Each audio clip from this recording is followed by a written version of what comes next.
30年前、元走り屋峠小僧でした。私メル、元走り屋で、当時は夜な夜な峠で AE86 を転がしていました。それが今では夜な夜な一人部屋に隠れても画面を使ってレーシングシミュレーターで走る毎日。レーシングシミュレーターのセットコンセプト、当時私自身が乗っていた AE86 トレノを再現した車に当時と同じように日々峠を攻めた走りを続けさせてくれるといった自宅で手軽にできるシミュレーターなのであります。本日は私30年前と同じように広場での2速サイドブレーキを使ったドリフトの練習をしております。当時私がドリフトをやり始めた頃、広場でのドリフトの練習といっても週末平日問わず毎日のようにドリフトを練習する走り屋もいたり、またそれを見に来るギャラリーも大勢いました。当時はそんな時代でありました。そしていつものようにドリフトの練習をしていると、また当時の峠仲間であった友人の拓也が自宅に訪れたのである。しばらく私のドリフトの練習風景を見ていると、メル、また俺にもドリフトの練習やらせてほしい。と言われ、拓也に運転を代わることとなり、前回と同様に元峠族であり元 S13 乗りの拓也がまた広場でのドリフトにトライすることとなった。今回この拓也が乗る車は私がいつもこのチャンネルで乗っている ML865。 この車は私が30年前当時に乗っていた AE86 トレノをシミュレーターで再現した車であります。先日の動画でこの拓也が発したフレーズであるやっぱ86だからドリフト簡単だよなと言っていたこともあり、今回この拓也は私が乗っている86でドリフトをやりたいとのことであっ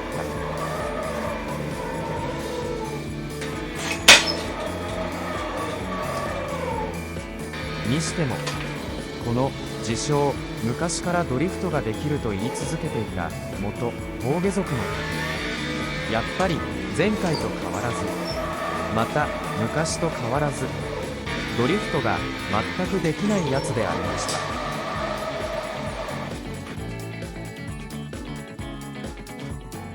それでは私が30年前当時に学んだ2速サイドブレーキを使ったドリフトの練習方法をお伝えしてまいりたいと思います。以前の私の動画でもこの2速サイドブレーキを使ったドリフトの練習方法をお伝えしたことがあったのですが、視聴者様より改めてドリフトのやり方を教えてほしいといったコメントも頂戴しておりましたので、今回拓也にドリフトのやり方を伝えるのと同時に今回の動画でもお伝えしたいと思います。それでは早速ドリフトの練習方法に入りますが、ドリフトの基本は1、2、3というリズムが大事です。まずはドリフトに恐れないために最初にリズムを身につけていきましょう。ではまず1でブレーキを踏みます。ブレーキを踏み車の荷重を前に移してから2でクラッチを切りサイドブレーキを引いてステアリングを20分の位置に、そしてこれらを全て同時に瞬時に行います。3でサイドブレーキを戻しステアリングを離しアクセルを踏み込みドリフト状態に持っていきます。そしてこれらの動作も全て同時に瞬時に行います。最後のステアリングを離してカウンター状態に持っていく際、一気にステアリングを手放してしまうと後輪よりも前輪の方が先に前に出てしまいスピンに陥ってしまいますので、実際のところは3段階か4段階程度に分けて小刻みに戻していくのが良いと思います。ということを踏まえて、生涯で一度もドリフトをしたことがなかった元峠族の拓也がまたドリフトの練習をし始めたのでした。ただこの拓也、先ほどと違うのはまだぎこちなさは残ってはいますが、なんとなく先ほどの123のリズムを取ろうとしているのでした。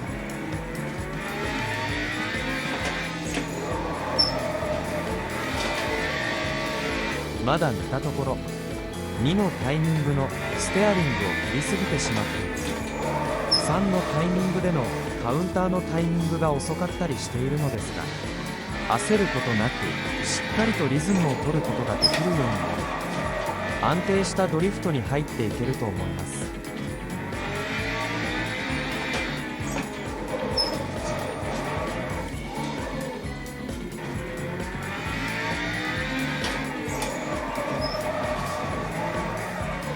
まだカウンターに対してのアクセル量が少ないため、後輪よりも先にフロントが出てしまうので、ドリフトに入る前にアウト側に車が行ってしまってはいますが、勇気を持ってもっとアクセルを踏み込んでいけば出口までドリフトを維持できるようになると思います。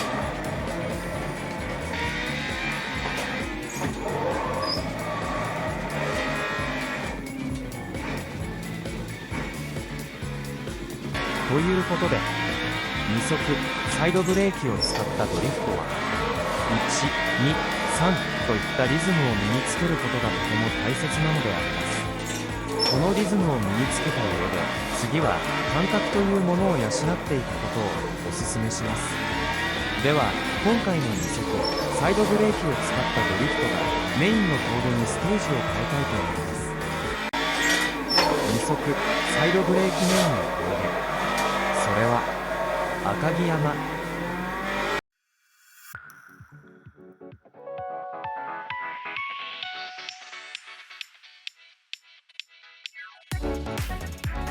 それでは本日の私、この赤城山で最近ハマってしまっております K マスの C5 ダイレクトドライブを使ってボールのドリフトレビューをしてみたいと思います。前回の動画で私この K マスの C5 の FFB トルクの設定を 40% とお伝えいたしました。実は先週動画をアップした後、ファームウェアのバージョンアップをした朝方ではないのですが、 FFB トルクの設定が急に変わってしまいました。前回お伝えした 40% だととても重くなってしまい、実は 20% の FFB トルク設定で十分となってしまいました。この K マスのダイレクトドライブ C5、 メーカー投票である FFB の最大トルクが 5.5Nm と言われていますが、そのわずか 20% しか使っていないのは私が使っているモザの R5 と変わらないステアリングのフォースフィードバック。一体どういうことなのでしょうか。本当に驚きでしかありませんか。やはりステアリングに内蔵されたモーターがトルクを発揮しているのでしょうか。本当に不思議です。しかも本体とその台座となるクランプ間で4万円程度で耐えてしまうということです。まさにコスパ最強のダイレクトドライブであります。そういえばここ最近やたらと多くの YouTuber の方々がこぞってこの K マスのダイレクトドライブ C5 を絶賛するレビューを続けておりますが、私も実際にこの C5 を使っていてわかる気がします。これは C5 を使ってみないとこの良さが伝わらないかもしれません。本当に良いダイレクトドライブです。しかも何度も言ってしまいますが、この値段、ただステアリングの径が小さいから D シェイプステアリングとなっている点は対応もないのでありますが、ただこの値段で実写のようなステアリング感覚を味わえますし、ここまでパフォーマンスを発揮してくれるので、正直練習機にはもってこいのハンドルコントローラーであります。本当は YouTube の映像上、自分としては画面で見たのと同じなので、モザやシマジックで見たのとして見せたいところではありますが、機能性と利便性では個人的にこの C5 とても気に入ってしまっております。で、このダイレクトドライブ C5 に対して先ほど2速ササイドブレーキの練習でお伝えしておりました。1、2、3の基本的リズム。この峠のドリフトでも同じように、1でブレーキでフロントに荷重を乗せ、